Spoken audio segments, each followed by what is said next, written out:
Hey guys, so happy 2026. I've been thinking about what I want my first video of 2026 to be, and I realized, I wanted to share with you guys my great-grandmother's briefcase. Now, my great-grandfather was a bricklayer and a carpenter and a home builder, and my great-grandmother was a real estate agent.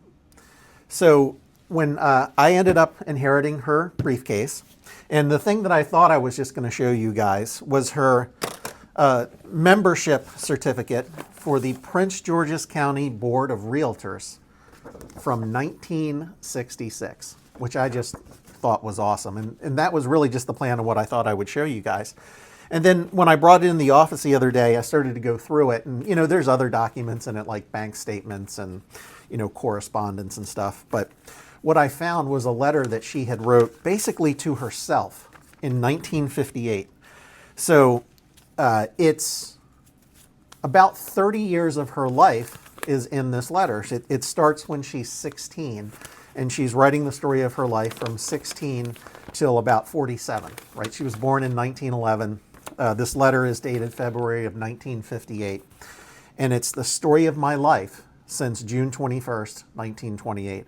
And the other really cool thing is that it's written on T.W. Lusk Builder letterhead. My grandfather was Thomas Lusk, and when he built houses, it was the T.W. Lusk Builder. So here's what it says. We were married on Wednesday night at 6 o'clock after eating supper at an old-fashioned Methodist church festival held on the church lawn, where the young people of the community always played drop the handkerchief and spin the plate. We eloped and were married by the Baptist minister in Rehoboth. Everyone seemed to know, but Mother and Dad did not. When they were told, Mother was terribly upset and wanted us to go home. We went to my father and mother-in-law's home on a farm way back off the road. I wasn't quite 17. We stayed there on the farm and helped with the chores for 3 months. Then I went to housekeeping for the first time at my mother and dad's home. They had just bought a beautiful new farm on the river. We lived there 3 months. Then Thomas was offered a job as a mechanic in Chincoteague, Virginia. We boarded and I helped with the housework while Thomas worked on automobiles. It was while here I became pregnant with our first baby. I became so ill, we had to get an apartment. Soon after, Thomas was offered a job driving a milk truck. This meant getting up at 3 o'clock every morning, but it meant we would have more money. We stayed there until July, then moved to my mother's to wait for our baby. Thomas stayed with his folks most of the week. We had bought a new V8 Ford convertible.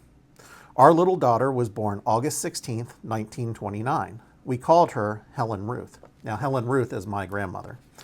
When she was 5 weeks old, we moved to what is called the Little House on Dad's farm. We lived there 14 months, but work was hard to get and I was pregnant again. Our second baby was due in March. We moved back up to Grandpa Lusk's place and planted some crops, and the baby was born on a 60-acre farm we had started to buy. Our second baby was born at the Lusk's home on March 1st, 1931. We were doing well at this point. We were ready to move into our new house with chickens and a mother pig, an old mule, a cow, and had seed to plant our spring crops. Thomas would get a job now and then carpentering or working on a car or sawing wood for the neighbors. Now it was June and I was pregnant again and very sick. Summer passed slowly. Our mother pig got cholera and died. Then our old mule died. Then there was a terrible storm and our farm was all underwater and all of our crops were gone. We had worked hard that summer. Now it was the 3rd of August. Our baby girl, Aurelia May, was taken sick. She was sick just 1 week when I was rocking her, and while in my arms, she passed away on Tuesday evening at 4 o'clock. I was alone at the time. Aunt Beatrice came over and, realizing what had happened, took her from my arms and said she was gone. I think I knew it, but I just didn't want to let her go. Not so soon. She was only 5 months old. Our chickens all smothered that winter. We stayed on there, and in March, another little girl was born, Rhea. We stayed that summer, but the land was poor from one year to the next. We still had our laying hens, which were ample to feed our family. We moved down near Marion on the Burton farm. There were some nice little houses. We stayed there one winter, then moved to the Richmond farm, a rich farm, and we had our chickens, a few crops, and a garden. There was lots of fruit, and I canned all that summer we were there. I broke out with a skin condition due to my nerves. I always thought it was too much asparagus, as it was plentiful. The following spring, the farm was rented to Asbury Henderson. So again, we had to move. This time, Thomas said no more farming. So we moved to Pocomoke. Our baby was 3 and work was hard to get, but Thomas worked with a pick and shovel for $6 a week. That would help our rent, which was $10 a month. That spring, he did carpentry work for Morris Young and Mr. Turden. Wages were $12 a week, but eggs were 8 cents a dozen and flour 20 cents a double loaf, so we were doing fairly well. 5 years passed, and we were still in our townhouse when our son was born in June 1936. There was still carpentry and odd jobs, but my husband heard there was a good job in Hopewell, Virginia. 6 other men and Thomas went down. The family stayed behind. He worked for $35 a week and sent me the check. In April 1938 to 1940, he went to work building barracks at Camp Lee, Virginia.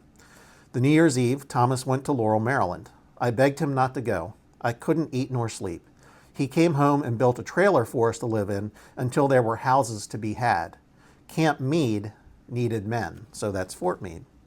We lived in that trailer for 3 years, then moved into some cabins in Beltsville and sold the trailer. It was then we found a vacant house on Kennedy Street in Hyattsville. After a bit of work, it was a nice home. Then he worked on the Pentagon building after the war broke out, and we both went to work at the Engineering and Research Corporation. I worked there 3 months. Thomas stayed on. The war ended. Now there was a need for lots of houses. So Thomas was subcontracted to build 6 homes in Lewisdale for Hannum and Turner, then more houses in Hollywood. In 1952, he started on his own and built 2 houses on Emerson Street. In the meantime, Helen is married. The next year, Rhea is married. There are now 2 grandchildren. In 1957, we moved to Carrollton again, so New Carrollton, faced with losing our life work. Thomas is working for Albert Turner at $21.60 a day. Our house payment is $123.89 per month. We have 7 grandchildren, and Rhea is expecting her 2nd child in April. Helen has 4, 2 girls and 2 boys. Billy has a boy and a girl. Rebecca Bell Lusk, February 2nd, 1958.